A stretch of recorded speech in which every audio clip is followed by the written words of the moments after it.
Before I begin this story, please subscribe and share this channel, because someone out there may be silently waiting for answers that may never come. And sometimes the deepest heartbreak is not betrayal, it is a disappearance without explanation. This story was sent to me by a woman who said she carried this pain for years before finally speaking about it. Here is her story. My name is Vanessa, and 3 days before my wedding, the man I loved disappeared. Not emotionally, not temporarily, completely. At first, people thought maybe there had been an accident. Maybe his phone died. Maybe stress overwhelmed him. Maybe something unexpected happened. But hours passed, then a day, then another, and slowly, everyone realized the horrible truth. My fiancé was gone. I still remember the exact moment panic entered my body. It was a Wednesday evening, 3 days before our Saturday wedding. I had just finished final fitting for my wedding dress. My bridesmaids were excited. Family members kept calling. Everybody was counting down. I was happy, truly happy, or at least I thought I was. My fiancé's name was Adrian, and for 4 years, I believed he was the safest place in my life.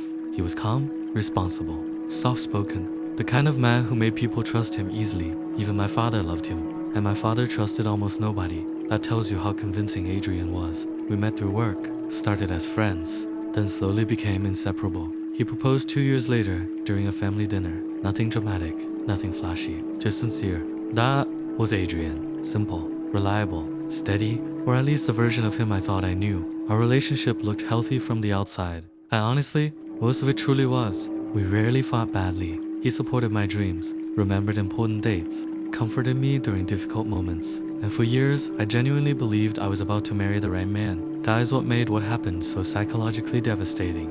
Because when bad people hurt you, part of your mind expects it. But when someone good destroys you unexpectedly, reality itself feels unsafe afterward. The night before he disappeared, we spoke normally. That part still haunts me sometimes. Nothing felt strange. He told me he loved me, asked if I was nervous about the wedding, joked about finally becoming a married man. Normal conversation, completely normal. Then the next day, everything changed. I called him around noon. No answer. I smiled at first, probably busy. Then I texted, no response. Hours passed, still nothing. By evening I started feeling uneasy. Adrian always replied eventually, always. That consistency was part of who he was. I called his best friend Marcus. Have you heard from Adrian? Silence. Then, no why. That was the beginning of panic. His family had not heard from him either. Nobody knew where he was. His apartment was empty. His car gone. Phone off. No message. No explanation. Nothing. The first night I barely slept. By the second day, fear became humiliation. Because guests were arriving already. Family members asking questions, vendors calling, people whispering. My mother tried protecting me emotionally, but I could see the fear in her face too. Then came the worst day of my life. Saturday morning, my wedding day, except there was no groom. I sat in my room, still wearing my robe, listening to silence in a house that was supposed to be full of celebration. I remember staring at my wedding dress hanging near the window and feeling disconnected from reality. My bridesmaids cried more than I did initially. I think shock froze my emotions temporarily. Then eventually the truth settled fully into my chest. He left me, not only emotionally, publicly, and public heartbreak feels especially cruel because grief becomes spectacle. Guests slowly began leaving, some pretending sympathy, some secretly curious, some probably judging me, and I wanted to disappear. For months afterward, I barely functioned emotionally. People kept asking questions I could not answer. Did you miss warning signs? Was he cheating? Did something happen between you? The truth was painful. I genuinely did not know. And uncertainty destroys peace differently than truth. At least betrayal gives explanation. Disappearance gives endless questions. I became obsessed with finding answers, checking old messages, replaying conversations, analyzing memories, searching for clues inside ordinary moments. That kind of thinking becomes torture eventually. Then something worse happened. Rumors. People always create stories when truth is missing. Some said Adrian had another woman. Others claimed he was secretly married already. Some blamed me. Maybe she pressured him too much. Maybe he discovered something about her. Maybe he never loved her. Pain multiplied from every direction. And honestly, what hurt most was not losing the wedding. It was losing trust in my own judgment. Because if Adrian could disappear so completely,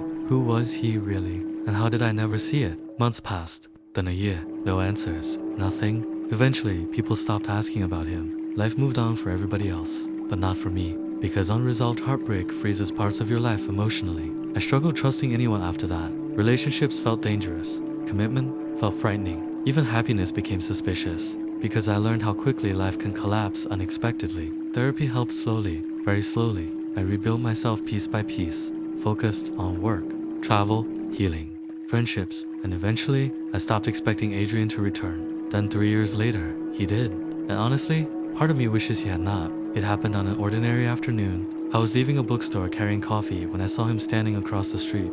Adrian, older, thinner, exhausted looking, but unmistakably Adrian. My body froze instantly. He walked toward me slowly, and the closer he came, the more anger returned to my chest. Not sadness, anger, pure anger. His voice shook slightly. Vanessa? I stared at him. No emotion, no smile, nothing. Then I said the first thing that entered my mind. You are alive. He looked ashamed immediately. Good. He should have. We sat inside a nearby cafe, and for several minutes neither of us spoke. Finally, I asked, why?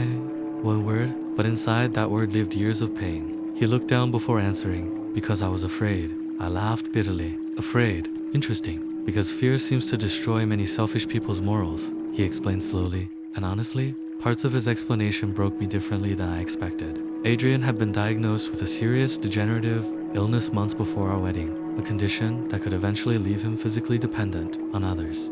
He hid it from everyone, even his family, especially me.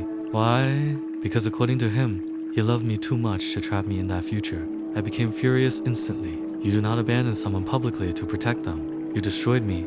He cried, hearing that, actual tears, and for the first time in years, I saw pain inside him too. He told me he panicked as the wedding approached, could not handle telling me the truth, could not bear watching me sacrifice my future. So instead, he ran, cowardly, selfishly, painfully, but not maliciously. That complicated everything emotionally, because hatred becomes harder when pain is mixed with fear instead of cruelty. I asked him quietly, do you understand what you did to me? He nodded while crying, every single day. Silence sat between us heavily. Then he whispered something that broke my heart all over again. I never stopped loving you, Vanessa. And honestly, part of me believed him. That was a tragedy. Sometimes people destroy relationships, not because love is absent, but because emotional weakness overpowers honesty. Did we reunite? No.